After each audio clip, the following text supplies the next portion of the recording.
तेजस्विनावधीतमस्तु मा विद्विषावहै।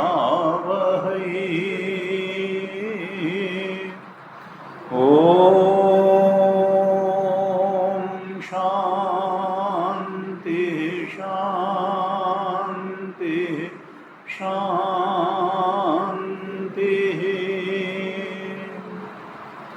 सदाशिवसमारम्भां शङ्कराचार्यमध्यमाम् अस्मदाचार्यपर्यन्तां वन्दे गुरुपरम्पराम्।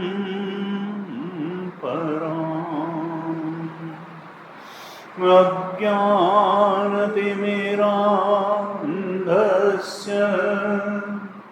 ज्ञानाञ्जनशलाकया चक्षुरुन्मीलितं येन तस्मै श्री गुरवे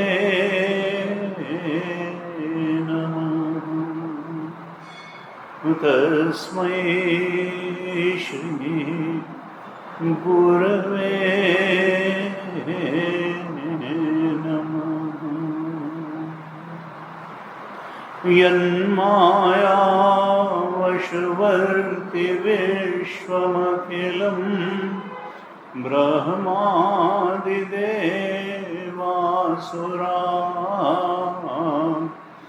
यत्सत्त्वादियं वृषैव भाति सकलं रज्जो यथा हेर्ब्रह्म।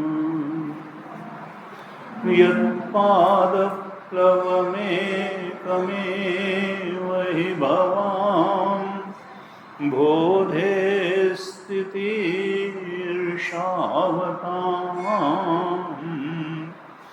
वन्देऽहं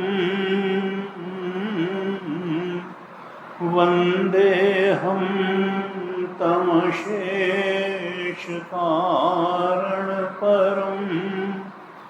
रामाख्यमीशं हरिं रामाख्यमीशं हरिम्।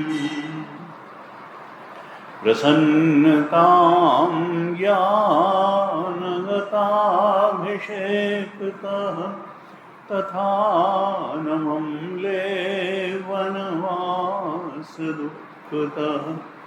मुखाम्बुजश्रीरघुनन्दनस्य मे सदास्तु सामञ्जुलिमङ्गलप्रदाम्।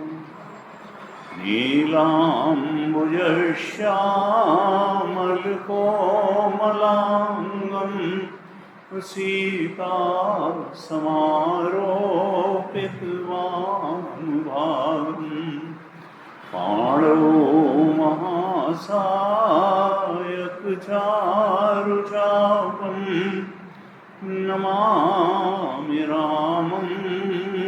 रघुवंशनाथं नमामि रामं रघुवंशनाथम् अतुलितबलधामं हेमशैलाभदेहं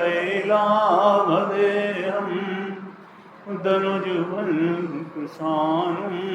ज्ञानिनामग्रगण्यं सकलगुणनिधानं वानराणामधीशं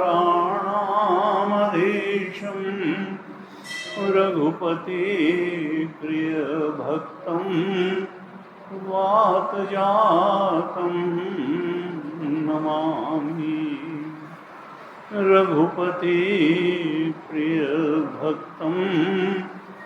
वातजातं नमामि भवानी शङ्करौ वन्दे श्रद्धाविश्वासरूपिणौ याभ्यां विना न पश्यन्ति सिद्धाः स्वान्तस्थमीश्वरम् वन्दे बोधमयं नित्यं गुरुं शङ्कररूपिणं यमाश्रितो हि वक्रोऽपि चन्द्रः सर्वत्र वन्द्यते यमाश्रितो हि वक्रोऽपि चन्द्रः सर्वत्र वन्द्यते।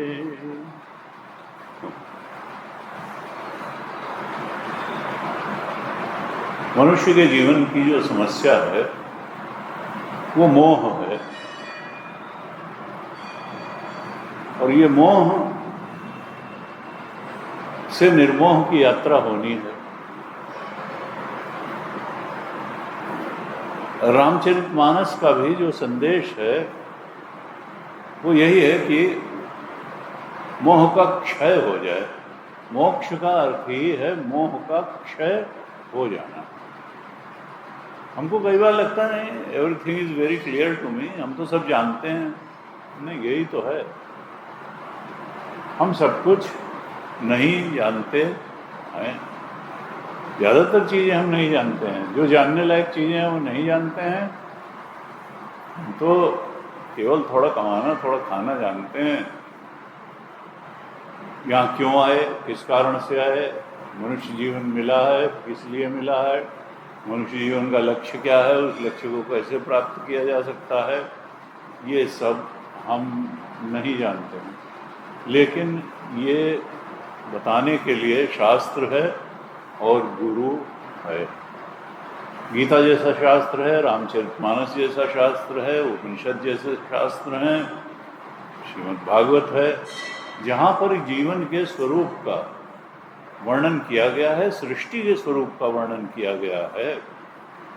और वहाँ यही कहा गया कि देखो, तुम्हारे जानने लायक बात परमात्मा है, आत्मा है।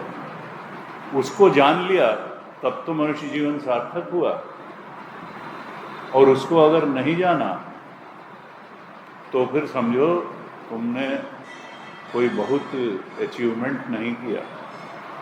मनुष्य जीवन तुम्हारा ऐसे ही चला गया।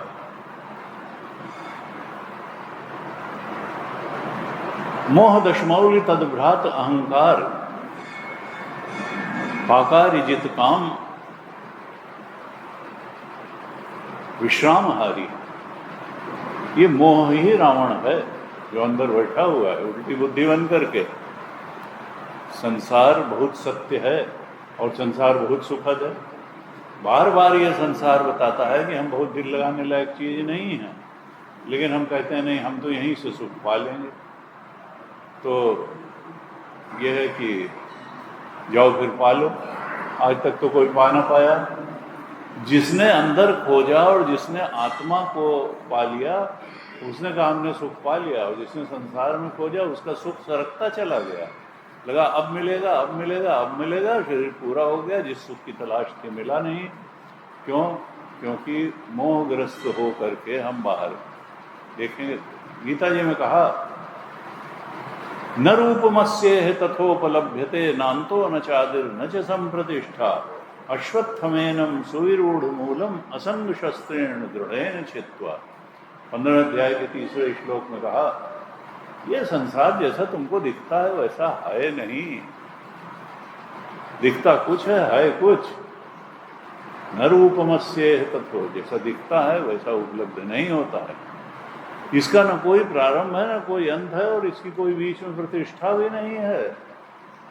ये अज्ञानजन्य है, अविद्याजन्य है, और अविद्याजन्य जो चीज होती है उसकी कोई प्रतिष्ठा नहीं होती, तो उसका अधिष्ठान ही सत्य होता है। रस्सी को अगर हमने सांप समझ लिया है तो वहाँ रस्सी की सत्ता है, सांप वहाँ कहीं कुछ नहीं है।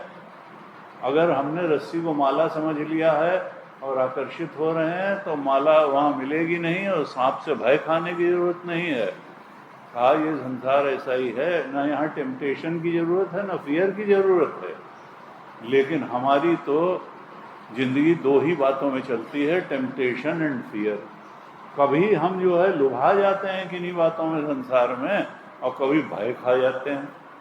ये जो लुभाना और भय खाना, आकर्षण और भय, टेम्पटेशन और फियर, इसी के बीच में झूलते हुए चलते हैं। जबकि क्योंकि हम इसको सत्य मानते हैं और सुखद मानते हैं।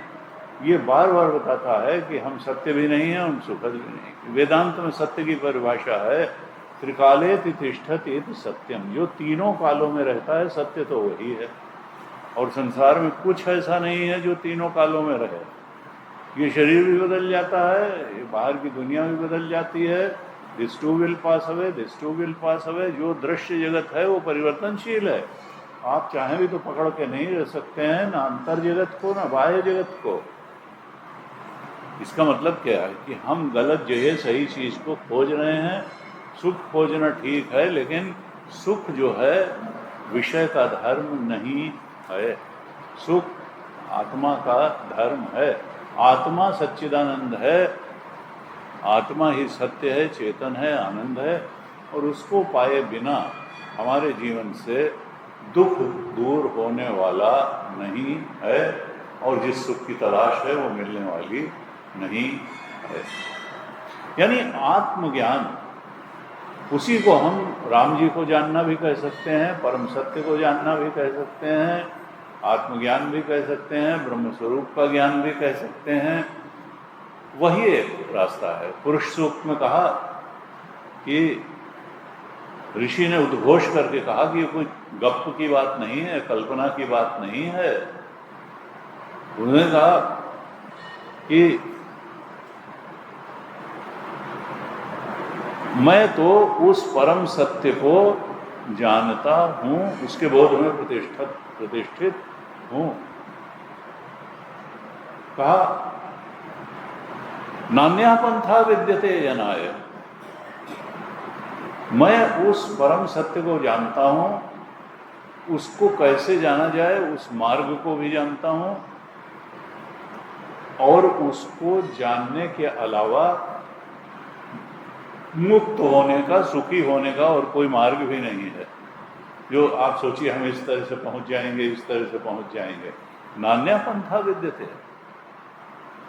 वेदा हमेतम पुरुषम महानतम। मैं उस महान पुरुष को, उन राम जी को, उन आत्मदेव को, ब्रह्मदेव को जानता हूं। वेदा हमेतम पुरुषम महानतम आदित्य वर्णम तमसा परस्तात्। जो सारे अज्ञान के परे है और जो सेल्फ इफल्जेंट है, स्वयं प्रकाश है, जो ज्ञान स्वरूप है। वेदा हमेतम पुरुषम महानतम आदित्य वर्णम तमसा परस्तात् तमेव विदित्वा अति मृत्यु में थी। उसको जान करके ही मृत्यु के पार जाता है, और नहीं तो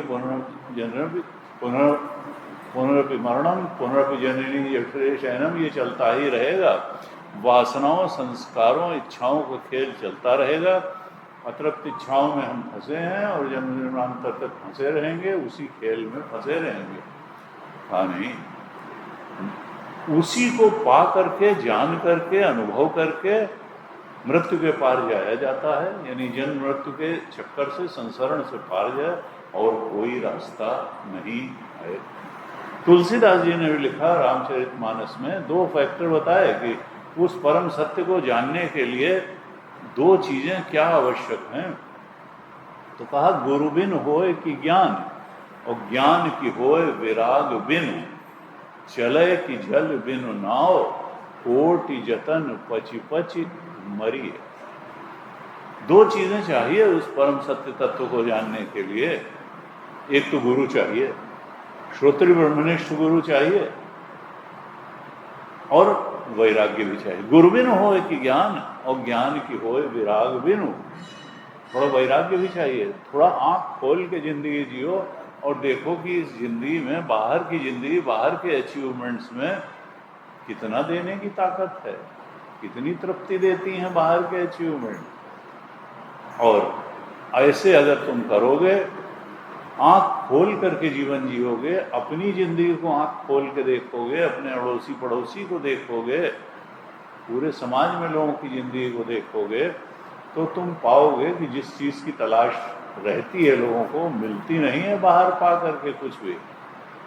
मुंडक उपनिषद में कहा परीक्ष लोकान कर्मचितान ब्राह्मणो निर्वेदम आयात नास्ति अकृतः कृतेन।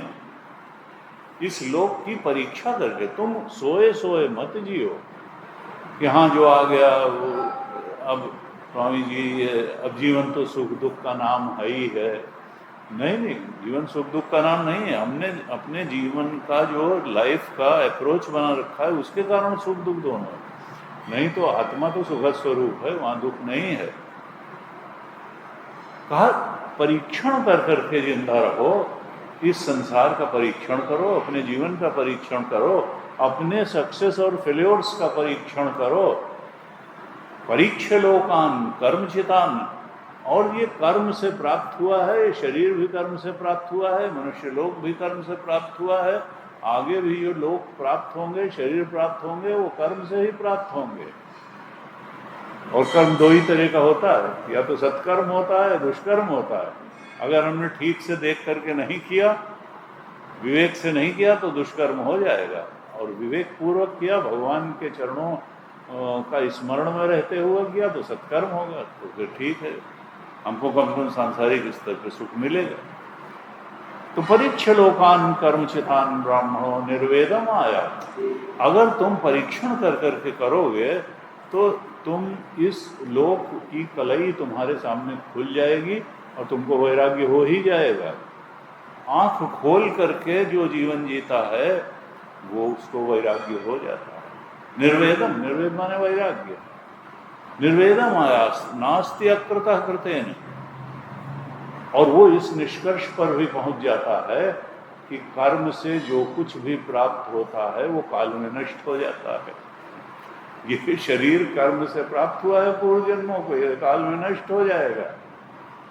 मकान कर्म करके बनाया जाता है, सीमेंट की बाइंडिंग कैपेसिटी 75 साल होती है और एक दिन तो खंडहर हो ही जाएगा। जो बनी इमारत बरसों में, मिनटों में वो ढह जाती है। तो यहाँ पर कर्म करके जो भी प्राप्त होता है वो काल में नष्ट हो जाता है। तो इसलिए ऐसे साधक के मन में जो लोक की परीक्षा कर करके जीवन जीता है, उसके मन में आता है कि अगर कोई शाश्वत चीज है, पवित्र चीज है, जो शाश्वत उपलब्धि है, तो वो कर्म से तो नहीं मिलेगी, तो फिर कैसे मिलेगी? वो ज्ञान से मिलेगी। निर्वेदम नास्ति अकृतः कृतेन। अब वो कर्म करके इस मुगालते में नहीं है कि कर्म करके हम आत्मज्ञान प्राप्त कर लेंगे, कर्म करके हम भगवान को प्राप्त कर लेंगे। तो फिर क्या करता है? अब वो ज्ञान प्राप्त करने के लिए गुरु की शरण में जाता है। वैराग्य हो गया, बिन गुरु होए कि ज्ञान, ज्ञान की होए। पहले तो परीक्ष लोकान करके अपने जीवन, दूसरों को जीवन को देख करके, और वो वैराग्य जीवन में आता है, और फिर वो समझ जाता है कि ज्ञान से ही अज्ञान का नाश होता है। अविद्या का विरोधी विद्या ही है, और विद्या उसी से मिलती है जिसके पास विद्या हो। ज्ञानी गुरु से ही जो है ज्ञान मिल पाएगा, अज्ञानी से ज्ञान नहीं मिल पाएगा। तो फिर कहा तद विज्ञानार्थम, उस शाश्वत चीज का ज्ञान प्राप्त करने के लिए स गुरुमेवाभिगच्छेत्, वो गुरु के पास जाता है। कैसे गुरु के पास? श्रोत्रियम ब्रह्मनिष्ठम, जिसने वेद का ठीक तरह से श्रवण भी किया है अपने गुरु से और साधना के द्वारा उस ब्रह्म स्वरूप के बोध में दृढ़ता से स्थित भी हो गया है। यानी जो श्रोत्रिय भी है और ब्रह्मनिष्ठ भी है। श्रोत्रिय अगर है तो वो दूसरे को भी एक्सप्लेन करके उस चीज को बता सकता है, उस बोध को दे सकता है। और अगर ब्रह्मनिष्ठ है तो फिर जो उसने पाया है उसको वो प्रत्यायित भी कर सकता है दूसरे के हृदय में। और कहा उसके पास जाओ, लेकिन अकड़ते हुए मत जाना कि देखें जरा ये क्या बताते हैं, हमको तो काफी कुछ मालूम ही है, जरा इनका भी देखें ये क्या। तो एक चीज लगाई, वहां समित पाणी है, हाथ में समिधा लेकर के जाना। समिधा का मतलब यह नहीं कि उनका कोई यज्ञ रुका हुआ है, तुम्हारी जो 2-4 लकड़ी नहीं ले जाओगे। वो केवल इस बात का प्रतीक है कि भाई मैं श्रद्धा के साथ आया हूँ, नमन के साथ आया हूँ, मैं अपनी बात से आपकी बात को ऊपर मानूंगा और उसको स्वीकार करने का, श्रद्धापूर्वक स्वीकार करने का पूरा प्रयास करूँगा। तो समित पाणे, तो गुरु बिन होए कि ज्ञान, और ज्ञान की होए विराग बिनु, चले कि जल बिनु नाव, कोटि जतन पची पची, जल के बिना नाव नहीं चलती है। गुरु के बिना ज्ञान नहीं होता है और वैराग्य के बिना ज्ञान नहीं होता है। और वैराग्य जो आंख खोल के जिएगा उसको हो ही जाएगा। गीता जी में कहा, देखो हम इच्छा प्रेरित कर्म करते रहते हैं, इच्छाओं की पूर्ति के लिए करते रहते हैं, परमात्मा की प्रसन्नता के लिए कर्म करना चाहिए। ये बहुत देर में बात समझ में आती है। गुरु की कृपा हो, सत्संग काफ़ी हो, तब ये समझ में आता है कि नहीं, इच्छा पूर्ति के लिए कर्म अगर करोगे तो इच्छाएं बढ़ जाएंगी। इच्छा पूरी होकर के बढ़ जाती है और कर्तव्य पूरा होकर के छोड़ देता है। कर्तव्य अगर हमने किया कि भाई हमारा पुत्र के प्रति इतना कर्तव्य, पति के प्रति इतना है, अपनी जो कुर्सी है हमारी जिस पे हम बैठ के दफ्तर का, तो उस कुर्सी का कर्तव्य के प्रति कर्तव्य इतना है। और अगर हमने इच्छा प्रेरित कर्म करना शुरू किया कि नहीं हम तो उनके लिए इतना करते हैं, वो तो हमारे लिए कुछ नहीं करते हैं, और या लोभ और इच्छा से प्रेरित होकर के किया, तो फिर कर्म अनंत हो जाएगा। कर्म की कहीं कोई समाप्ति ही नहीं होगी और वो कर्म परेशान भी करेगा। कहा कर्तव्य बोध से कर्म करो। दूसरा जो कर रहा है वो अपने कर्मों का जिम्मेदार होगा, हम अपने कर्मों के जिम्मेदार होंगे। तो हमको हर एक के प्रति अपना कर्तव्य पूरा करना है। ये नहीं देखना है कि उसने अपना कर्तव्य वो जितना हमारे प्रति करेगा हम भी अपने उसके प्रति उतना करेंगे, ये नहीं है। कर्म प्रधान विश्व रचि राखा, जो स्तर सो तत्फल चाखा। तुलसीदास ने लिखा कि काहु न को सुख दुख कर दाता, निज कृत कर्म भोग सब भ्राता। कोई किसी को सुख दुख नहीं दे रहा है, तो दूसरे के चक्कर में पड़िए, शास्त्र और गुरु के चक्कर में पड़िए। हमको जिसके प्रति जो कर्तव्य करना है वो हमको करना है। वो हमारे प्रति क्या कर रहा है नहीं कर रहा है, वो अपने कर्मों का जिम्मेदार होगा। उसके जीवन में सुखद दुखद परिस्थितियां उसके कर्म से आएंगी और हमारे जीवन में। तो हम सबके प्रति अपना कर्तव्य कर्म करते चलें, उससे हम फायदे में रहेंगे और ईश्वर भी प्रसन्न होगा। क्योंकि ईश्वर यही चाहता है कि हम अपना कर्तव्य करें, सबके प्रति करें, परिवार के प्रति करें, समाज के प्रति करें और अपने प्रति भी करें, अपनी आध्यात्मिक उन्नति के लिए भी प्रयास करें। और ईश्वर जब प्रसन्न होगा तो फिर तो सब कुछ हो जाएगा। भगवान की प्रसन्नता अगर प्राप्त हो जाएगी तो प्रभु की कृपा से तो सब। क्योंकि इस सृष्टि में दो ही सिद्धांत हैं, एक तो कर्म सिद्धांत है और दूसरा कृपा सिद्धांत है। तो कर्म सिद्धांत जो है वो भी है, लेकिन कर्म कैसे किया जाए? तो कहा देखो, कर्तव्य कर्म करो और प्रभु की प्रसन्नता के लिए जरा देख लो एक बार अंदर कि इससे खाली हम ही प्रसन्न होंगे इस कर्म से, या हमारा इष्ट भी प्रसन्न होगा। अगर तुमको लगता है कि हमारा इष्ट भी प्रसन्न होगा तो फिर उसको कर डालो। केवल तुम ही प्रसन्न होगे और तुम्हारे आसपास वाले सारे दुखी भी हो जाएं तो कोई बात नहीं, तो फिर वो कर्म मत करो, उससे तुम भी दुखी हो जाओगे। तो इसलिए कर्म सिद्धांत बहुत अटल सिद्धांत है, लेकिन उसके साथ ही कृपा सिद्धांत भी है। तदपि करहि सम विषम विहारा भगत अभगत हृदय अनुसारा। भगवान की कृपा से वो बातें हो सकती हैं जो कर्म से नहीं हो सकती। इसलिए प्रार्थना का बड़ा महत्व है। लोग कई बार प्रार्थना के महत्व को कम करके आंकते हैं। कर्म का महत्व तो फिर भी थोड़ा समझ में आता है कि भाई ये आगे बढ़ा है तो कर्म किया होगा इसने, नहीं। और कई बार सफल लोगों से पूछा जाता है कि भाई आपने बहुत मेहनत की तो आप इतने आगे बढ़ गए। कहते हैं कि नहीं स्वामी जी, मेहनत करने वाले तो हमसे भी बहुत ज़्यादा पढ़े हुए हैं, ये तो भगवान की कुछ कृपा थी, जब हमने बहुत मेहनत की तो कुछ परिणाम ऐसा नहीं आया और फिर अचानक कुछ ऐसा हुआ कि सब कुछ ठीक होता चला गया और हम यहाँ तक पहुँच गए, अचीव हो गया। तो लोगों को लगता है कि कुछ है, कोई अदृश्य शक्ति है जो कृपा करती है तो चीज़ें ठीक हो जाती हैं। तो ये तो है कि कोई सत्ता है और वह सत्ता अनुग्रह करती है अपने भक्तों के ऊपर। शरणागति जीवन में रख करके जो चलते हैं। अर्जुन को मोह था, हमने चर्चा करी कल, जो 3 प्रश्न रामचरितमानस के भरद्वाज जी ने, उनको मोह तो था नहीं, इतने बड़े ऋषि थे, लेकिन उन्होंने एक्टिंग करी लोक शिक्षण के लिए कि सो वही ये ब्रह्म है जो रोते घूम रहे हैं, जो राम या ब्रह्म कोई दूसरा है। सती जी ने वही प्रश्न किया कि ये वही है कि दूसरा है।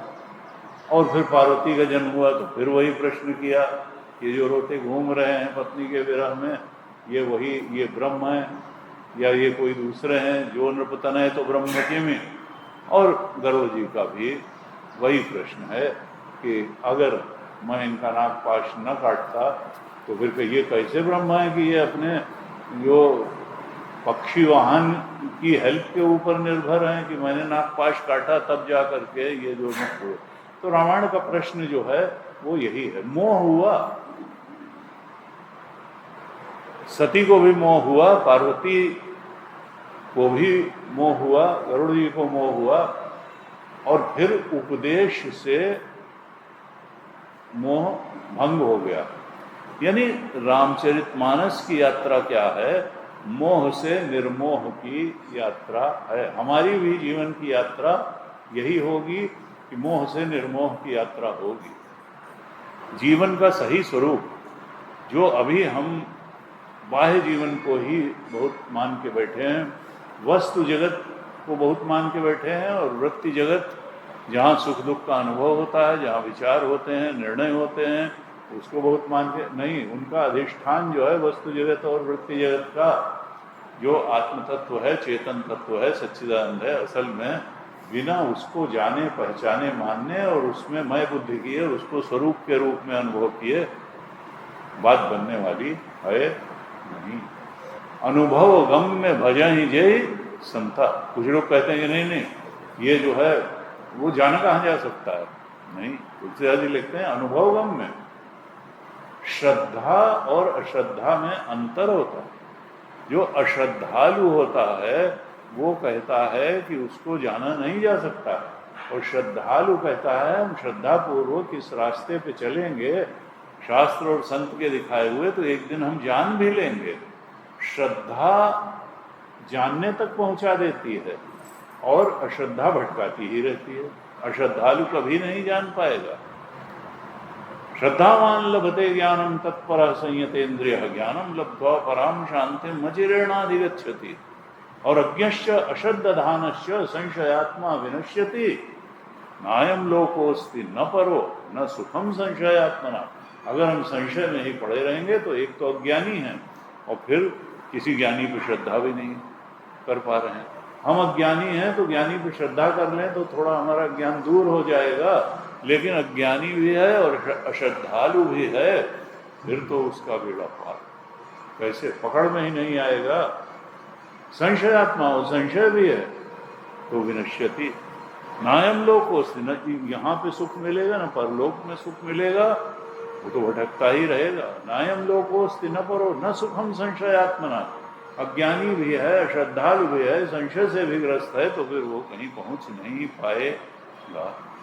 तीनों पहुंच गए। गरुड़ का भी मोह नष्ट हो गया। सती जी पार्वती के रूप में जब उन्होंने जन्म लिया तो भगवान शंकर के उपदेश से उनका भी मोह नष्ट हो गया। और भरद्वाज जी तो लीला के लिए कह रहे थे, वो तो ऋषि थे ही, तो याज्ञवल्क्य के माध्यम से उनको उपदेश मिला और हम सबका मोह नष्ट करने के लिए हुआ।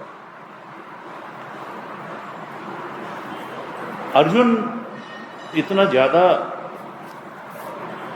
मोहग्रस्त हो गया था कि कुछ समझ ही नहीं पा रहा था कि युद्ध क्या है। मैं नहीं लड़ूंगा, रथ के पीछे जाकर के बैठ गया और कहा शिष्यस्ते हम शाधिमाम त्वाम प्रपन्नम, मैं भगवान आपका शिष्य हूं और आप मेरे ऊपर शासन करो, करिष्य वचनम तव।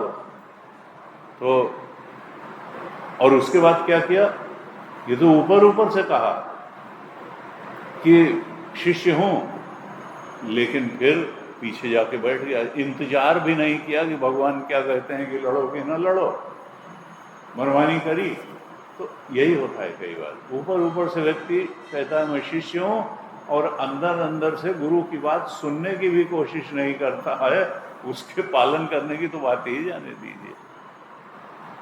और जब पूरी गीता बोल दी भगवान ने, तब 18वें अध्याय में भगवान ने पूछा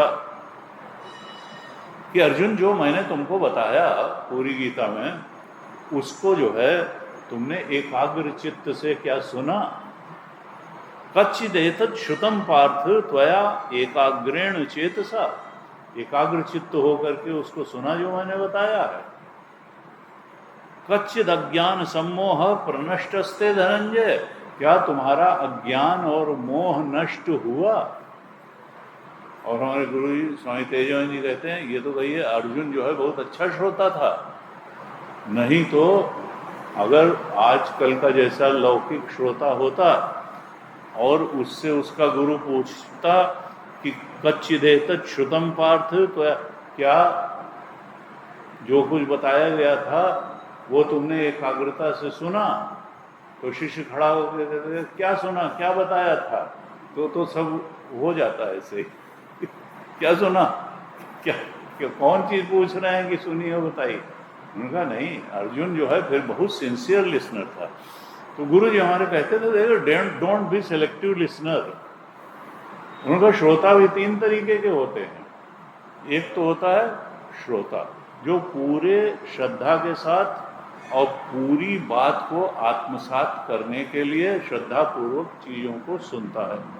और दूसरा क्या होता है, सरवता, वो काट काट के सुनता है कि भाई देखें जरा ये बात ठीक बताई कि नहीं बताई, अच्छा ये तो ठीक है, अरे ठीक है ये तो हल्की सी बात है। तो सरवता, एक तो है श्रोता, एक है सरवता, और तीसरा सबसे अच्छा है सोता।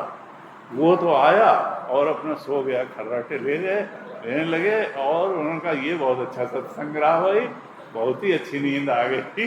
तो घर में तो जो है बहुत प्रयास करते रहते हैं और नींद नहीं आती, यहाँ तो वही 5 मिनट हुआ नहीं, वो नींद के झोंके जमाई शुरू। अब ये पता नहीं क्या है, जब मैं पहली बार पोस्टेड हुआ तो हमारे यहाँ और सब लोग कुर्सी पे बैठते थे और एक शर्मा जी थे और एक वर्मा जी थे, वो जमीन पे बैठते थे, सबसे आगे बैठते थे। और जैसे ही कोई गहरी बात शुरू होती थी गीता या उपनिषद की, तो जमाई लेना शुरू करते थे। पहले इन्होंने जमाई ली, फिर उन्होंने जमाई ली, फिर उन्होंने जमाई ली, फिर उन्होंने जमाई ली। और मुझे ये लगता था कि मैं उपनिषद और गीता को प्रवचन देने नहीं, मैं जमाई का कंपटीशन देखने बैठा हूँ। मेरे लिए ये तय करना मुश्किल है कि वो ज़्यादा जमाई ले सकते हैं कि वो ज़्यादा जमाई ले सकते हैं। और दोनों बहुत अच्छे और मतलब बिल्कुल जो है भावपूर्ण श्रोता थे। लेकिन कुछ ऐसा लगता है कि जब प्रवचन होता है तो अंदर जाती है वृत्ति, और जब अंदर जाती है तो थोड़ा सा नींद का या कहें डूबने का आभास होता है, उससे जमाई जो है, और ये 1-2 साल सिलसिला चला, उसके बाद वो जमाई मई ठीक हो गई होंगी, फिर ठीक हो। तो कुछ होता है जब आप अपने ये अस्तित्व में अंदर शब्दों के माध्यम से डूबते हैं, तो थोड़ा डूबी हुई अवस्था में ये जमाई या ये नींद ये कुछ ये बड़ा नेचुरल है। तो जब भगवान ने पूछा तो अर्जुन ने कहा, नष्टो मोह स्मृतिर्लब्धा तो प्रसादान मैं अच्युत। हाँ भगवान, मेरा मोह नष्ट हो गया और मैं उस आत्मदेश की स्मृति को उपलब्ध हो गया। मैंने जान लिया कि मेरा स्वरूप क्या है। और ये कैसे जाना, वहाँ कोई बड़ा साधना करने का समय तो उसके पास था नहीं।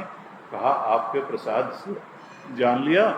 त्वत्प्रसादान मैं अच्युत, हे अच्युत आपके प्रसाद से, जो आपने बताया, बस आपके बताया, आप बोलते गए, मैं सुनता गया, मैं उसमें डूबता गया ज्ञान में, और मुझे ज्ञान हो गया।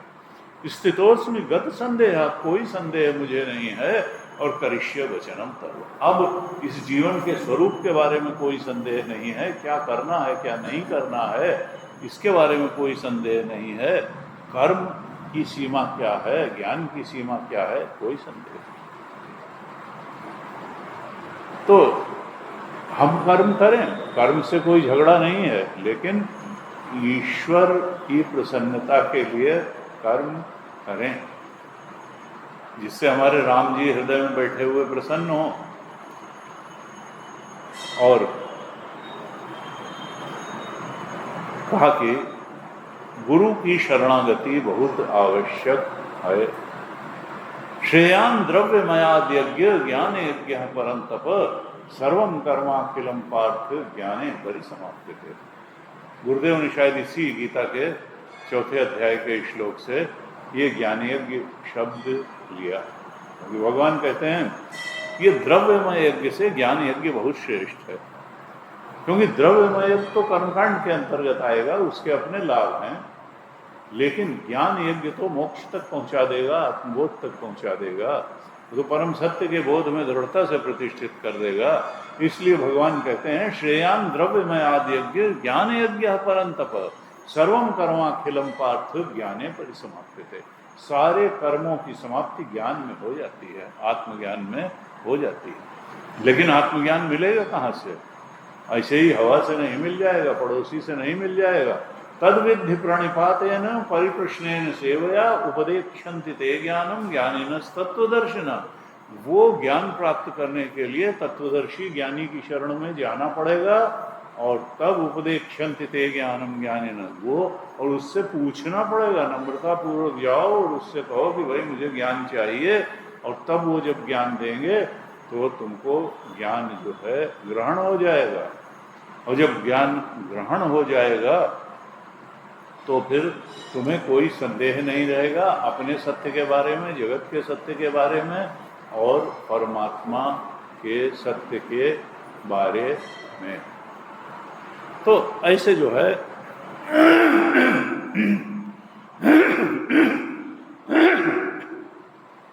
ये बार बार जो है कहते हैं कि अंतर्दृष्टि जगाओ। अंदर की उपलब्धि असल में बहुत महत्वपूर्ण है। बाहर की उपलब्धि महत्वपूर्ण है, लेकिन उससे कृतकृत्यता नहीं आएगी, कृतकृत्यता नहीं आएगी। शंकर जी ने जब पूरी रामायण सुना दी, फिर अंत में कहा कि गिरजा अब कैसा लग रहा था? तो कहते हैं गिरजा संत समागम समन लाभ कछुआन। सत्संग से बढ़ करके कोई लाभ नहीं है। गिरिजा संत समागम सम न लाभ कछुआन, और बिनु हरि कृपा न होए सो गावहि वेद पुराण। जब भगवान की कृपा होती है तभी सत्संग मिलता है। जा पर कृपा राम कह होई, पाँव देत एहि मार्ग सोई। जिस पर भगवान की कृपा होती है वही सत्संग में आता है, उसी की रुचि होती है, उसी को समझ में भी आता है और वही बोध प्राप्त हो जाता है। लेकिन ये मत समझना कि हम जहाँ हैं जैसे हैं वहीं वैसे रहते हुए हम आत्मबोध को भी प्राप्त कर लेंगे। हमको अपने अंतःकरण को बहुत शुद्ध करना पड़ेगा। 15वें अध्याय में भगवान ने गीता में कहा कि यतंतो अपि अकृतात्मानः नैनम पश्यन्ति अचेतसा। अगर अंतःकरण को शुद्ध नहीं किया है, कृतात्मा नहीं हुआ है, तो अभी अचेतसा ही बना हुआ है, उसको बोध होगा नहीं। यतंतो योगिनश्चैनम पश्यन्ति आत्मनि अवस्थितम। जो योगी है, जिसने अपने अंतःकरण को शुद्ध निर्मल पवित्र बनाया है, वही गुरु चरणों में जब बैठेगा तो वो उस बोध को प्राप्त कर लेगा। अगर अंतःकरण को शुद्ध करने के लिए उसने कोई प्रयास नहीं किया है तो वो चाहे जितना बैठता रहेगा, सत्संग करता रहेगा, लेकिन वो अकृतात्मा होने के कारण अभी उसका अज्ञान दूर नहीं होगा। इसलिए कहा गुरबिन होए कि ज्ञान, और ज्ञान की होए वैराग बिन। बड़ा वैराग्य तो चाहिए हमको, जो है अंतःकरण की शुद्धि करनी पड़ेगी। मन क्रम वचन छाण चतुराई, भजत कृपा करी हैं रघुराई। निर्मल मन जन सो मोहि पावा, मोहि कपट छल छिद्र न भावा। तो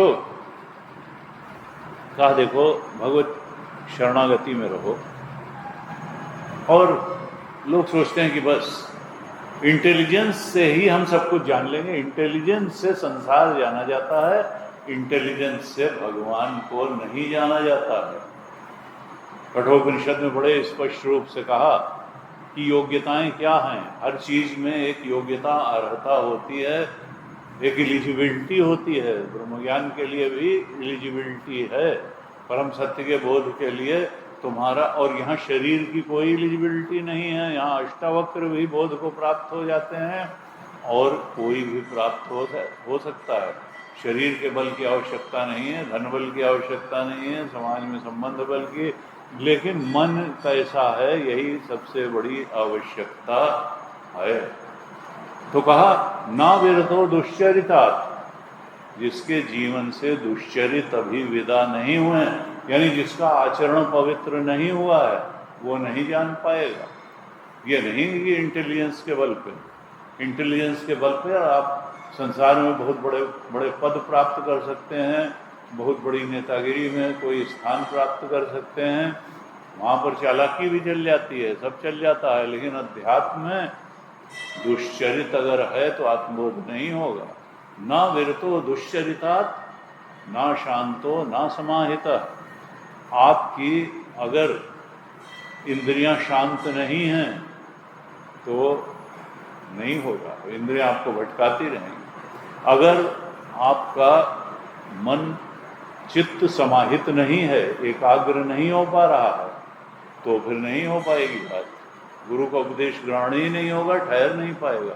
ना विरतो दुश्चरितात्, ना शांतो ना समाहितः, ना शांत मानसो वापि। अगर मन शांत नहीं है, इच्छाओं के दबाव में भटकता ही चला जा रहा है, परेशान पड़ा हुआ है, इच्छाएं मथे दे रही हैं मन को, तो फिर वो भगवान में कहाँ एकाग्र होगा। वो तो कहेगा चलो संसार में मेरी इच्छा पूरी करो। तो आचरण से दुश्चरित विदा होना चाहिए, इंद्रियां शांत होनी चाहिए, चित्त एकाग्र होना चाहिए, मन भी समाहित होना चाहिए, और प्रज्ञाने न एनम आप्नुयात्। ये सब चीज होंगी, आचरण के धरातल पर भी ठीक होगा, इंद्रियों के धरातल पर भी संयम होगा, चित्त एकाग्र होगा, मन एकाग्र और शांत होगा, तब फिर गुरु का ज्ञान ग्रहण होगा, फिर इंटेलिजेंस या जो भी आपकी शक्ति है, ज्ञान शक्ति, वो आपका सहयोग करेगी।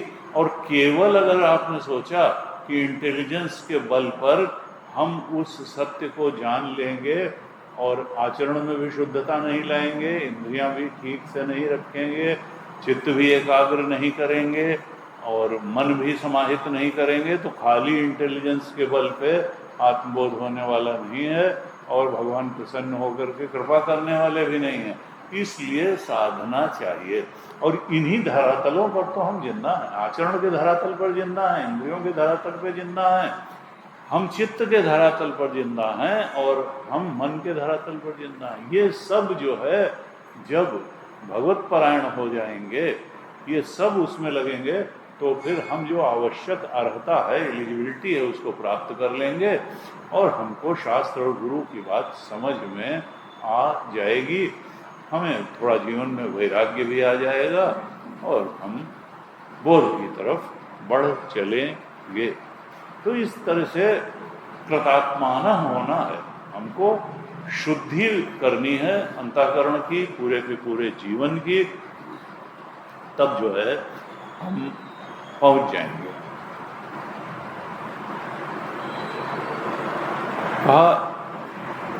असल में अध्यात्म में ये रामचरितमानस की कथा है क्या? तो कहते हैं तीर्थवा मोहार्णवम हत्वा काम क्रोधादि राक्षसान। मोह के जंगल में हम भटक रहे हैं। ये संसार जो है, ये मोह का, ये असल में ये वासनाओं का लेजर शो चल रहा है और हम इसको बहुत सत्य मान करके बैठे हैं। मनोदृश्यमिदं सर्वम यत्किंचित सचराचरम मनसो हि अमनी भावे द्वैतम नैवोपलभ्यते। मांडुक्य कारिका में गौड़पादाचार्य जी ने कहा, ये असल में मन का सारा दृश्य है, मन का सारा खेल चल रहा है, वासनाओं का सारा खेल चल रहा है, विचारों का सारा खेल चल रहा है। मनोदृश्यमिदं सर्वम, ये जो भी सचराचर है किंचित मन का ही दृश्य है। और हम क्या सोच रहे हैं कि ये बहुत सत्य है। जब सपने में सपने की सृष्टि थी और उसको हम देख रहे थे, तो सपने में सपने की सृष्टि उतनी ही सत्य लग रही थी जितनी जागृत में जागृत की सृष्टि लग रही है। वो तो जब हम सपने से जागृत में आए तब हमको मालूम पड़ा कि सपने की सृष्टि तो मन का खेल था, मनोदृश्यमिदं सर्वम था। लेकिन जब तक हम सपने में खड़े होकर सपने की सृष्टि देख रहे थे, तो वहाँ की परिस्थितियाँ हमको सुखी कर रही थी, दुखी कर रही थी, परेशान कर रही थी, लुभा रही थी, डरा रही थी। कहीं हम आकर्षित हो रहे थे और कहीं से भय खा रहे थे। ठीक उसी तरीके से जैसे जागृत में खड़े होकर के जब हम जागृत की सृष्टि को देखते हैं, तो यहाँ की भी चीज़ें हमको लुभाती हैं, डराती हैं, गिराती हैं, उठाती हैं, नचाती हैं। अब यहाँ पर तुलसीदास जी ने लिखा, सपने होए भिखारी नृप रंक नाक पति होए, और जागे लाभ नहानि कछु तिमि प्रपंच जिय जो। एक भिखारी सपने में राजा हो जाए या कोई राजा सपने में भिखारी हो जाए, जब जागेगा तो ना भिखारी राजा मिलेगा, ना जो है राजा जो है भिखारी रहेगा। जैसे सपने में सपने का प्रपंच छाती पे चढ़ के बैठा रहता है, लुभाता डराता रहता है, ऐसे ही जागृत में जागृत का प्रपंच छाती पे चढ़ के बैठा रहता है और लुभाता डराता रहता है। वास्तव में न सपने का प्रपंच सत्य था, न जागृत का प्रपंच सत्य है। ये तो मोह के कारण सत्य लग रहा था। क्योंकि सपने की कलाई सपने में नहीं खुली थी, इसलिए सपना सत्य लग रहा, और जागृत की कलाई जागृत में नहीं खुली है, इसलिए जागृत भी सत्य लग रहा है और हम उसमें फंसे पड़े हैं। मोह निशा सब सो अनिहारा देख ही सपन। यहाँ मोह निशा में हम सो रहे हैं और सपने देख रहे हैं, ये बन जाएंगे तो ये मिल जाएगा, ये बन जाएंगे तो ये मिल जाएगा। अब इसमें बड़ी दिक्कत की बात यह है कि नेचुरल स्टेट ऊपर वाले ने बनाई है कि भाई सपने से तो हम नेचुरल वे में जाग के जागृत में आ जाते हैं, लेकिन जागृत से जागना और आत्मबोध में जागना, परम सत्य में जागना, अपने ब्रह्म स्वरूप में जागना, ये नेचुरल स्टेट से नहीं होगा। ऐसी ऊपर वाले ने कोई तरीका नहीं बनाया कि जैसे आप सपने के संसार से जागृत के संसार में आ जाते हैं, ऐसे ही आप अपने ब्रह्म स्वरूप के बोध में जाग जाएंगे। ये नेचुरल वे में नहीं होने वाला है।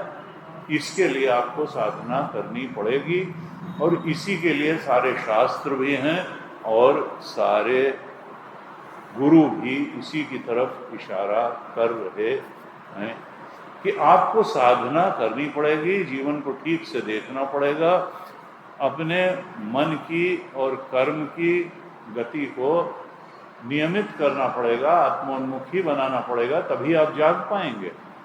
और जाग जाएंगे तो जैसे सपने के प्रपंच से आपको एकदम छुटकारा मिलता है, ऐसे ही जागृत के प्रपंच से भी एकदम छुटकारा मिल जाएगा, और सब कुछ जो वहाँ का परेशानियाँ थी वो एकदम से जागते ही दूर हो जाती हैं सपने की। ऐसे ही ये जागृत की परेशानियां आत्मबोध में जागते ही एकदम से दूर होंगी। तो अब यह है कि हम तो जिस अवस्था में रहते हैं उसको बहुत सत्य मान के चलते हैं। स्वप्न अवस्था में स्वप्न ही 100% सत्य है, और उसमें अखंडा जी महाराज कहते थे कि भाई सपना चल रहा है, सपना चल रहा है, और एक व्यक्ति है वो भागा चला जा रहा है और उसको एक चीते ने दौड़ा रखा है, और उसका वो दौड़ने की कोशिश कर रहा है, पैर मन भर का हो गया है, वो कुछ दौड़ ही नहीं पा रहा है। फिर सोचता है किसी तरह पेड़ पे चढ़ जाए, और चीता पास आता चला जा रहा है, और बार बार कोशिश करता है, सरक जाता है, पेड़ पे चढ़ ही नहीं पा रहा है। और तब तक क्या होता है कि वो कीचड़ सामने आ गया, और दौड़ते दौड़ते कीचड़ में जाकर के खड़ा हो गया।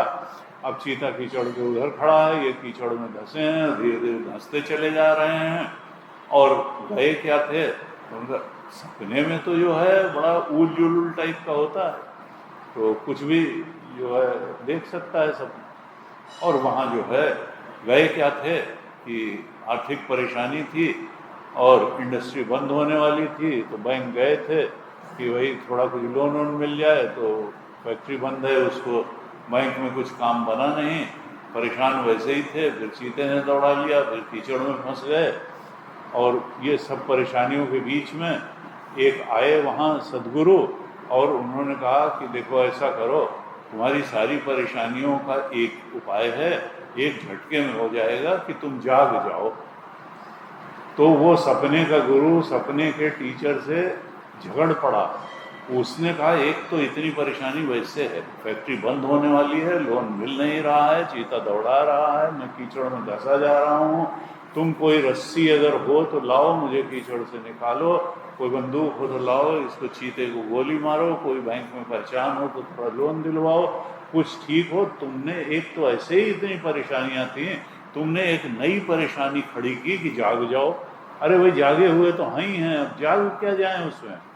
सपने में सपना देखने वाला भी अपने को जागा हुआ ही समझता है, लेकिन हम तो सपने में सपने के गुरु को डांट दौड़ेंगे।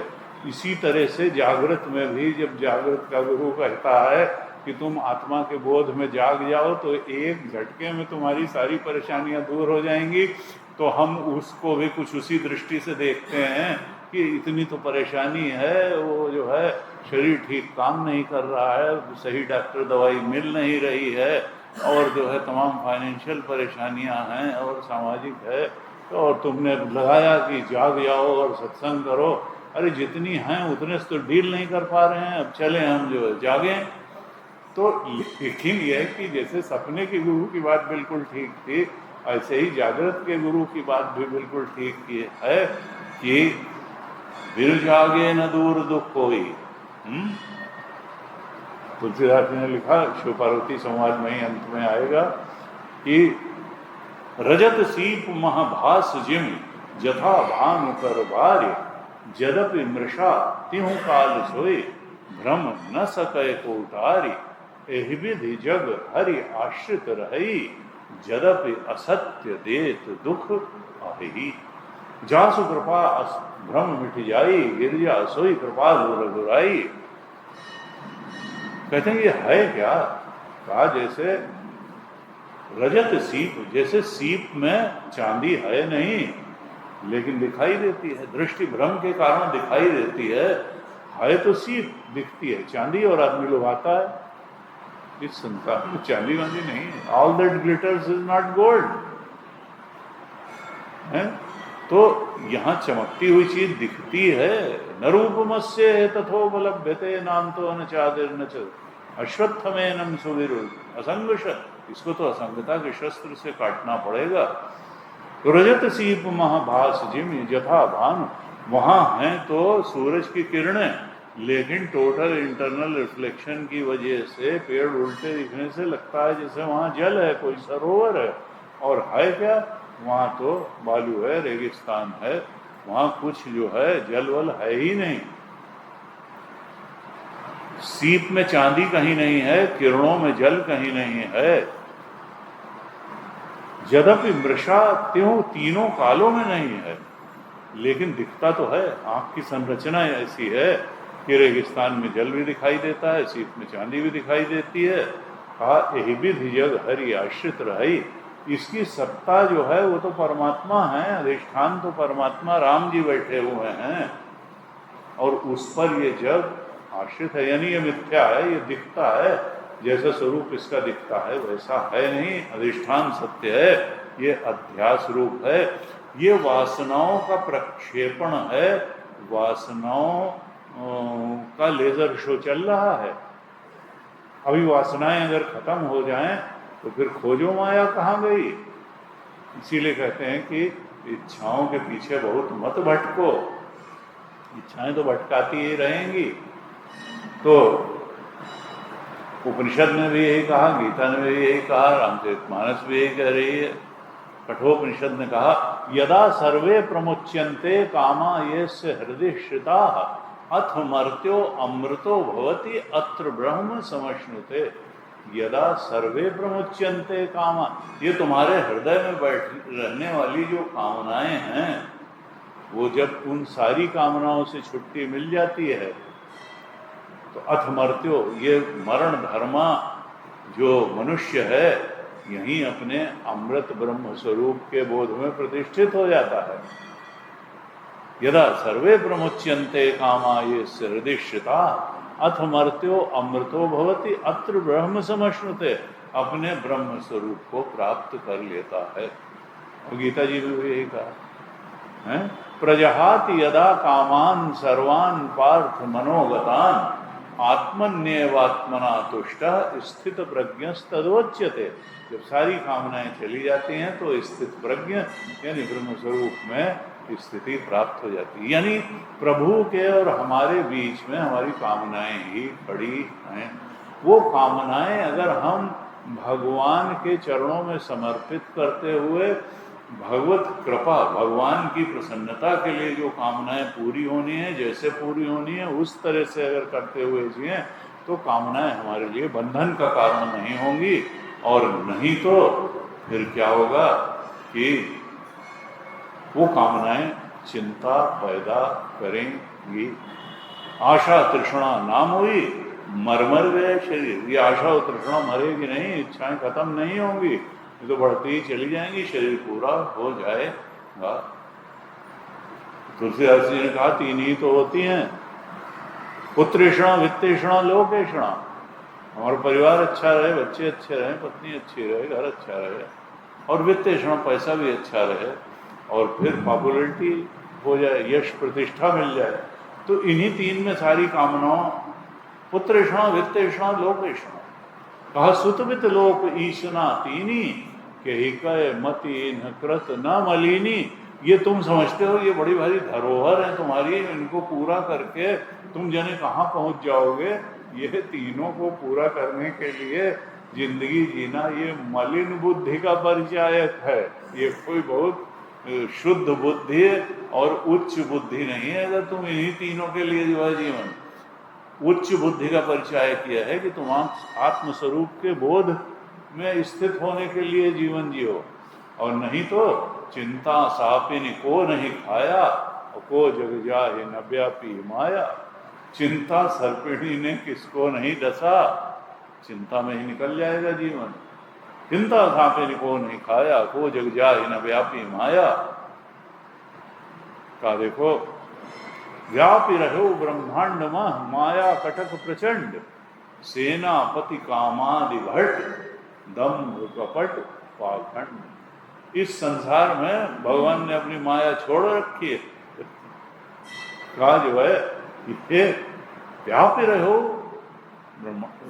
माया कटक, ये माया अपनी सेना के साथ निकली हुई है और इसके सेनापति व्यापी रहो ब्रह्मांड में माया कटक प्रचंड, कटक माने सेना, और उसके सेनापति कौन है? दम्भ कपट पाखंड, अहंकार, मैं बहुत कुछ हूं, मैं ऐसे कर दूंगा। लेकिन तुम क्या कर दोगे?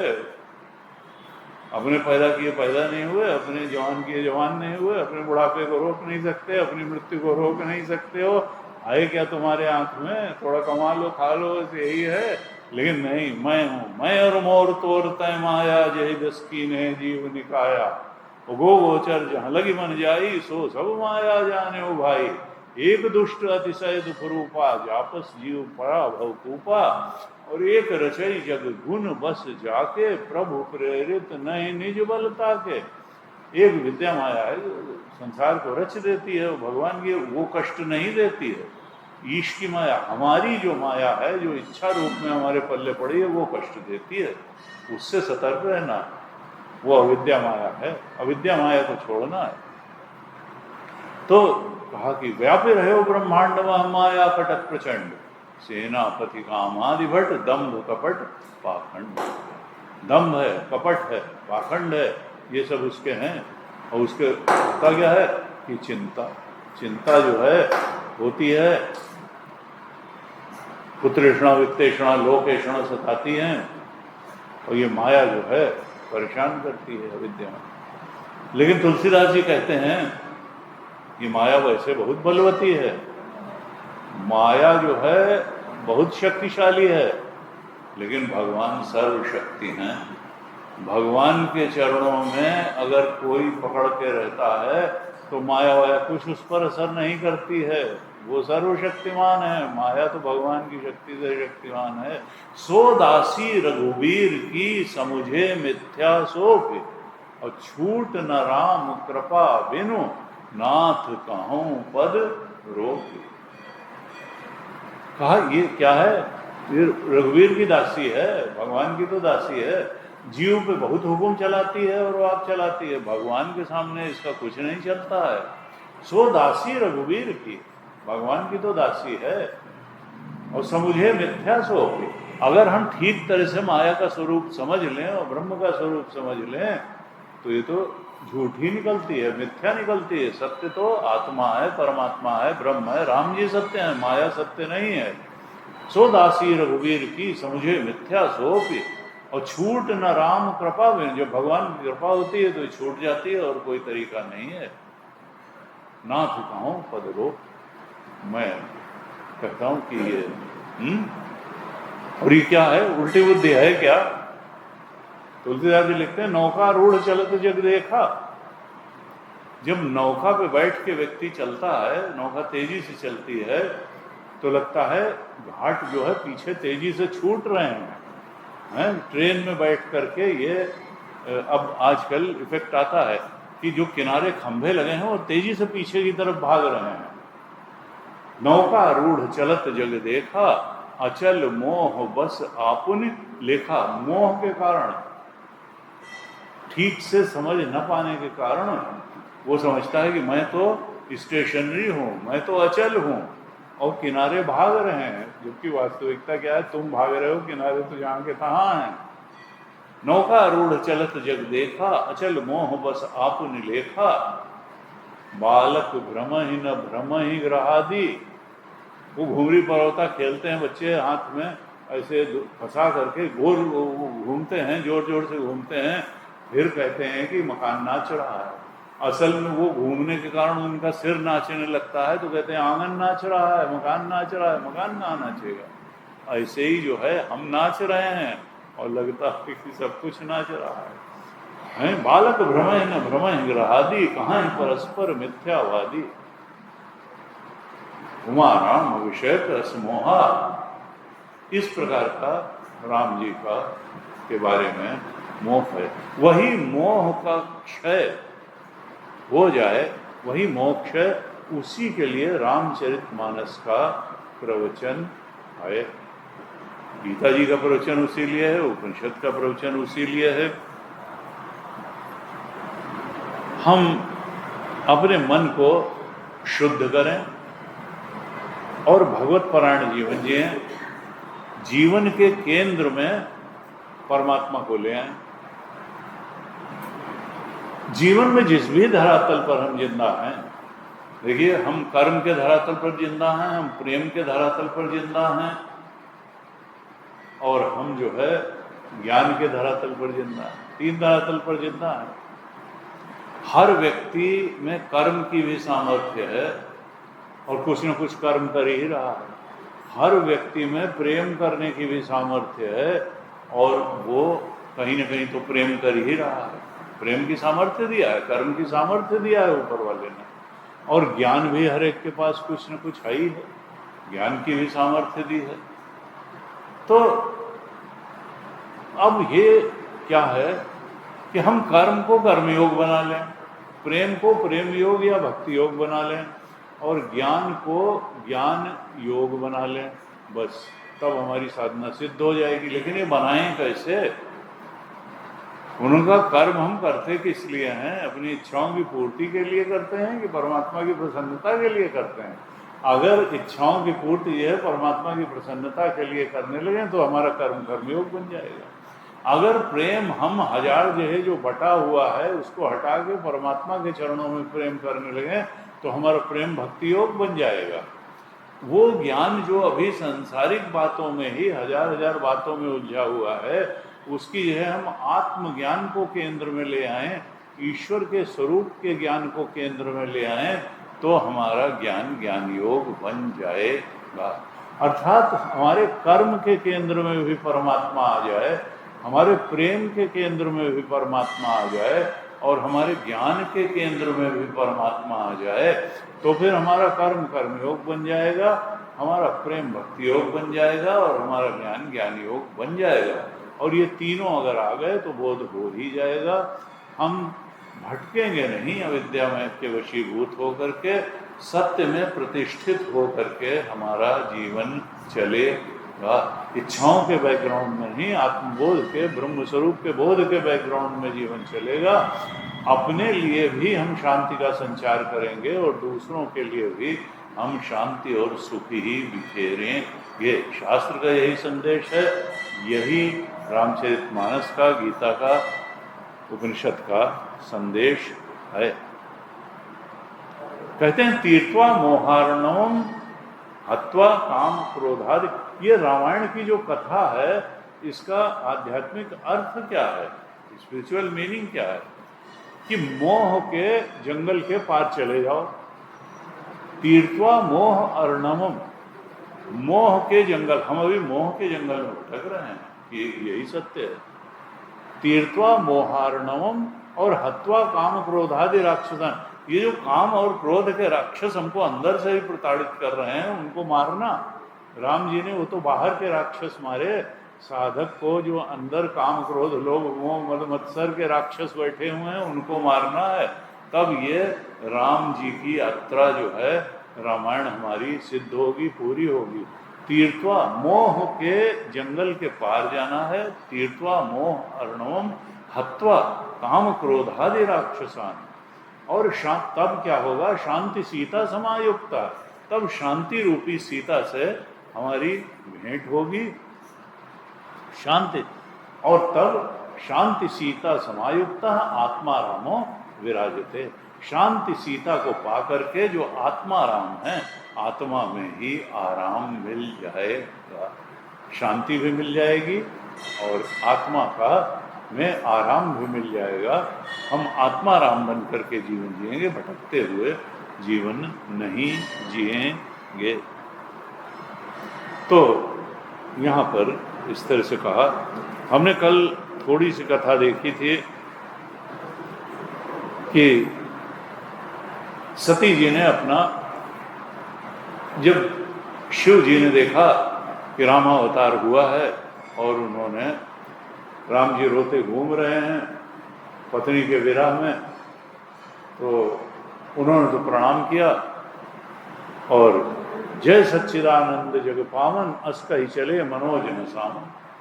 कामदेव को नष्ट करने वाले शिव जी फिर राम जी को, उन्होंने रोते हुए राम जी को, मनुष्य रूपधारी राम जी को सच्चिदानंद कह के प्रणाम किया।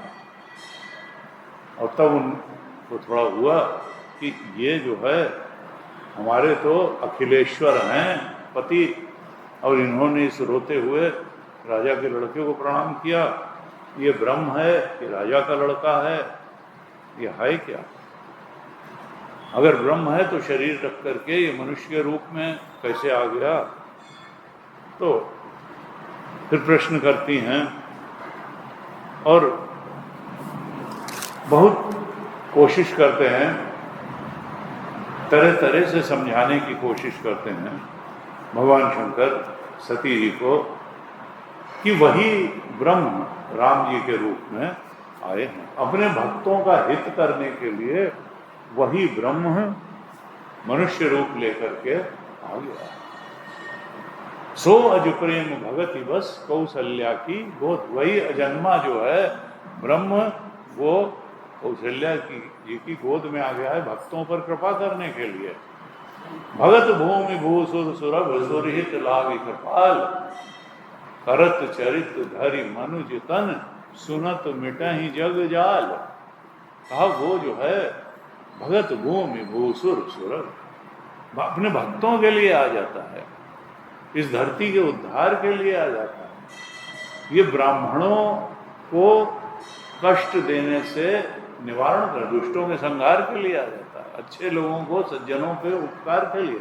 भगत भूमि भूसुर, गाय के को कोई कष्ट न हो उसके लिए। भगत भूमि भूसुर सुरभ सुरहित, और देवताओं को प्राण देने के लिए आता है जब राक्षस जो है परेशान करता है। सुरहित लागे गोपाल, और करत चरित धारी मनुजतन, वहां लीला करते हैं आकर के मनुष्य रूप रख करके, जिससे कि सुनत मिटहि जग जाल, क्योंकि कोई आलम्बन तो चाहिए भगवत स्मरण के लिए, तो लीला करते हैं कि उनकी लीलाओं का आलम्बन लेकर के प्रभु के बारे में चिंतन में चित्त को डुबाया जा सकता है। सुनत मिटहि जग जाल, जिससे उन लीलाओं को सुन करके ये जगत का जो जाल है इससे मनुष्य बाहर आ जाता है।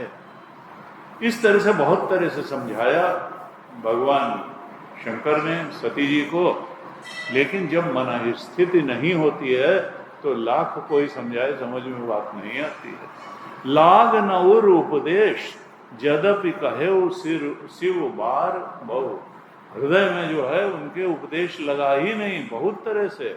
अब सोचिए शंकर जी के समान गुरु कौन होगा, उन्होंने समझाया तो भी समझ में नहीं आया, तो फिर हमारे जैसे लोगों के समझाने से कोई दुनिया बदल जाएगी, ये कैसे होगा? जब हम लोगों ने कोर्स किया और उसके बाद में पोस्टिंग हुई तो गुरुजी ने कहा देखो, अब हम तो थोड़ा गेस्ट स्टूडेंट उससे आए थे, नहीं तो बाकी तो 20-25 साल की उम्र वाले आते हैं, तो उन्होंने कहा देखो महाराज जा रहे हो, ये मत समझना वहाँ कि दुनिया को बदल देंगे, बहुत ज़्यादा दुराग्रह करोगे दुनिया को बदलने की तो महाराज तुम क्या दुनिया को बदलोगे, दुनिया ही तुमको बदल देगी। इसलिए जो काम तुमको दिया गया है उसको करना, लेकिन बहुत ओवर इंथ्यूजियास्टिक होने की जरूरत नहीं है। अपने भगवान को प्रवचन सुनाने के लिए अपनी निज गिरा पावन करन कारण राम जस तुलसी कहो, अपने अंतःकरण को शुद्ध करने के लिए, अपनी आध्यात्मिक उन्नति के लिए प्रवचन करना। ये नहीं कि दुनिया, महाराज शंकराचार्य तो दुनिया को बदल न सके, क्राइस्ट तो बदल ना सके, मोहम्मद साहब तो बदल ना सके, तुम क्या खा के दुनिया को बदल दोगे। हाँ, ये है कि हर एक को अपना काम करना चाहिए। जिसको लाइट मिलनी होगी, प्रकाश मिलना होगा, उसको तुम्हारे माध्यम से भी मिल जाएगा। लेकिन कोई बहुत ज़्यादा ये सोचना कि नहीं नहीं हम तो दुनिया ही बदल के रख देंगे, नहीं नहीं, हर एक की अपनी यात्रा है, हर एक की कोई कभी कितना मिलता है, किससे मिलता है, सब पूर्व निर्धारित है। शंकर जी ने कहा तो लाग न और उपदेश जरप कहे सिर बार शिव बार बहु, उपदेश नहीं लगा। और तब शंकर जी जो है उनको लगा कि अब क्या चारा क्या है, भाई समझा तो दिया। कहते हैं जो तुम्हारे मन अति संदेहु तो कि न जाए परीक्षा ले हो। अब भी अगर तुम्हारा मेरे समझाने से जो है, कहते हैं कि अगर गुरु के उपदेश से व्यक्ति नहीं समझता है तो फिर परिस्थिति उसको समझाती है। फिर वो परिस्थिति जब दंड देती है तब व्यक्ति को समझ में आता है कि जो गुरु ने और शास्त्र ने कहा था वो बात ठीक थी। तो वो जो दंड पाणी के रूप में फिर वो परमात्मा काम करता है, परिस्थिति के रूप में समझाता है और तब व्यक्ति समझ जाता है। जो तुम्हारे मन अति संदेहु तो किन जाए परीक्षा ले हो। अगर अभी भी संदेह है तो जाओ परीक्षा ले लो कि भाई भगवान है कि नहीं है, या मनुष्य के लड़के ही हैं। जैसे जाए मोह भ्रम भारी करे हो सो जतन विवेक विचारी। लेकिन जैसे तुम्हारा मोह नष्ट हो, भ्रम दूर हो, विवेक पूर्वक तुम अपना विचार करके जो भी परीक्षा लेनी हो लेना। कहा मोरे कहे न संशय जाही विध विपरीत भलाई नहीं।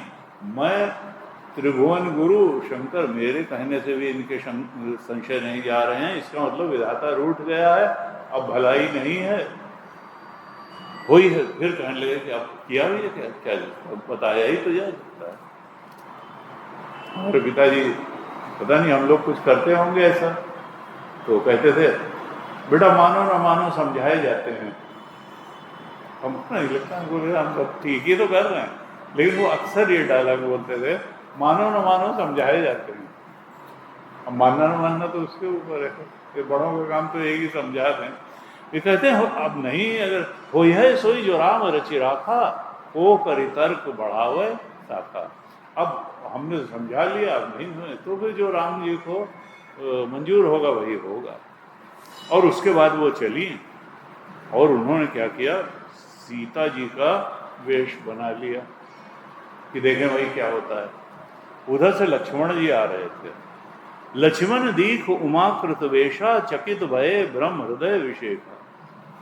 तो लक्ष्मण जी ने देखा कि अरे ये तो जो है सती जो है माता जो है आ रही हैं और वेश इन्होंने तो कुछ और बना रखा है। अब वो तो चकित हो गए, लेकिन उन्होंने कुछ कहा नहीं। थोड़ा आगे चली तो राम जी थे, अब वो तो त्रिकालदर्शी सुरस्वामी हैं। कहा सती कपट जाने वो सुरस्वामी समदर्शी सब, वो तो अंतर्यामी है और सब कुछ जानते हैं। उन्होंने देखा कि अरे ये सती माता, ये सीता जी, सुमिरत जाहि मिठाई अज्ञाना सोई सर्वज्ञ राम भगवाना। जिसका नाम लेने से ही अज्ञान मिट जाता है राम जी का, तो वो तो सर्वज्ञ है राम भगवान। और वहां भी सती जी ने दुराव करने की कोशिश की। अब राम जी को लगा कि देखो मेरी माया ने शंकर जी की अर्धांगिनी को भी जो है नहीं छोड़ा। बोले बिहस राम मृदुबानी जोरी पानी प्रभु कीन प्रणामो। हाथ जोड़ करके, ये 53 दोहे के ऊपर की चौपाइयां हैं, हाथ जोड़ करके भगवान ने उनको प्रणाम किया। यद्यपि वो सीता का वेश रख करके आ रही थी और पिता समेत लीन ने अपने पिता में दशरथ पुत्र राम हो उनको प्रणाम किया। और फिर कहा कहू बहोरी कहाँ वृषकेतु, भगवान शंकर कहाँ हैं। विपिन अकेली फिरऊ कहीं होती, ये तुम जंगल में माता जी अकेले कैसे ठहर रही हो, शंकर जी कहाँ हैं। अब तो ये जो है इनको बड़ा लगा कि अरे यहाँ तो सब खुला खुलाया है भेद, मैं तो आई थी परीक्षा लेने और ये तो सब पहचान रहे हैं। और तब उनको थोड़ा ग्लानि हुई। मैं शंकर कर कहा न माना, निज अज्ञान राम पर आना। मैंने शंकर जी का कहा नहीं माना और अपने अज्ञान के कारण राम जी की परीक्षा लेने की कोशिश की, और ये तो पिता के समेत अपना नाम लेकर के और मुझे प्रणाम कर रहे हैं। जाना राम सती दुख पावा, निज प्रभाव कछु प्रगट जनावा। राम जी समझ गए कि अब ये समझ गई हैं कि इन्होंने गलत तो कर दिया है ऐसा वेश रख करके, और दुखी भी हो रही हैं, लेकिन इनको अपना प्रभाव थोड़ा दिखाना चाहिए, अपनी भगवत्ता का प्रभाव दिखाना चाहिए।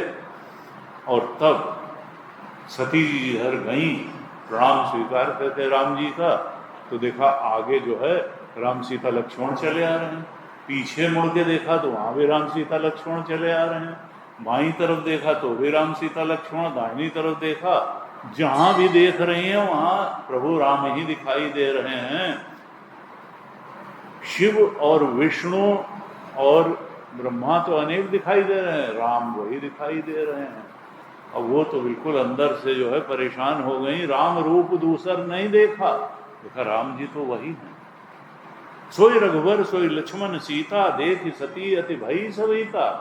वही राम लक्ष्मण और सीता दिखे, बाकी सब कुछ अलग अलग दिखा, वो तो डर गई, सभीत हो गई। और पुनि पुनि नाय राम पद सीसा, चली जहां तहां जहां रहे गिरीसा। बार बार भगवान को प्रणाम करके वो वहां चली जहां की भगवान शंकर थे। सती समुझ रघुवीर प्रभाव, भय बस शिव सन कीन दुरा। देखिए एक बार कोई गलत स्टेप ले लेता है तो फिर कई गलतियां होती चली जाती हैं।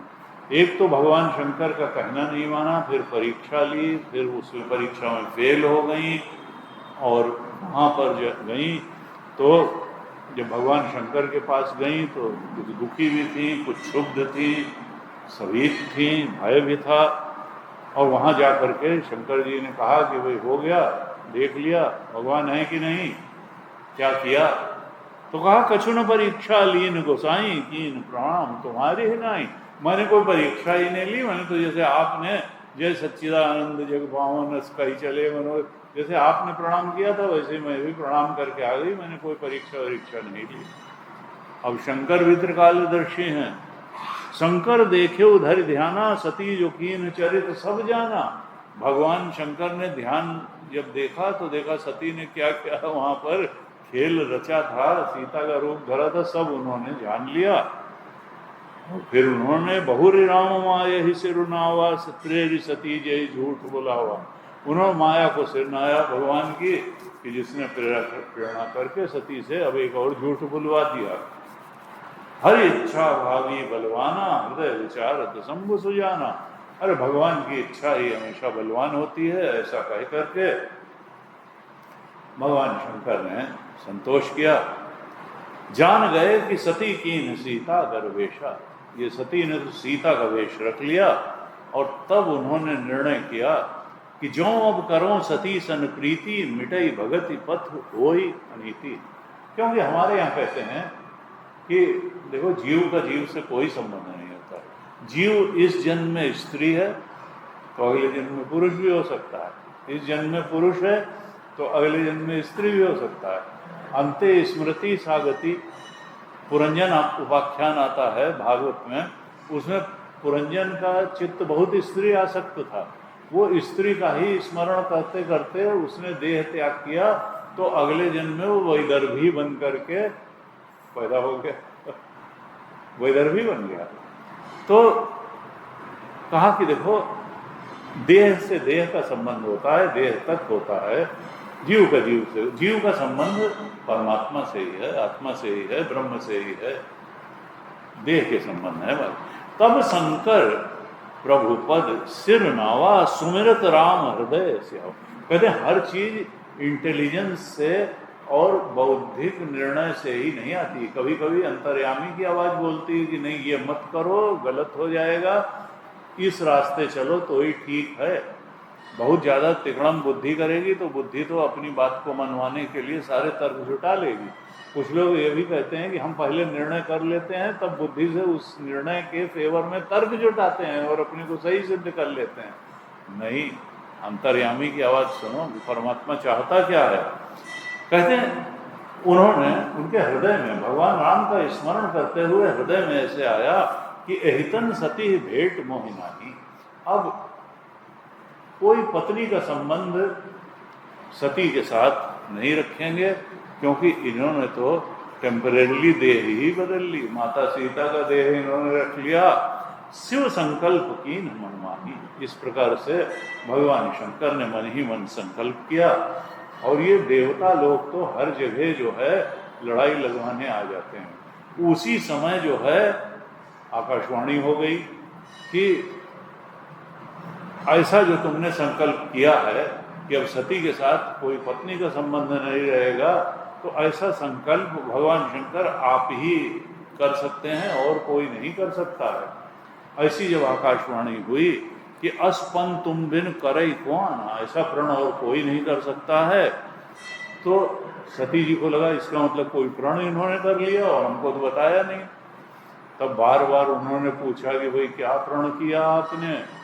शंकर जी ने बोल के ही नहीं दिया कि मैंने क्या प्रण किया, क्योंकि बताने लायक बात ही नहीं थी। लेकिन वो जानती तो थी कि गलती हो गई है।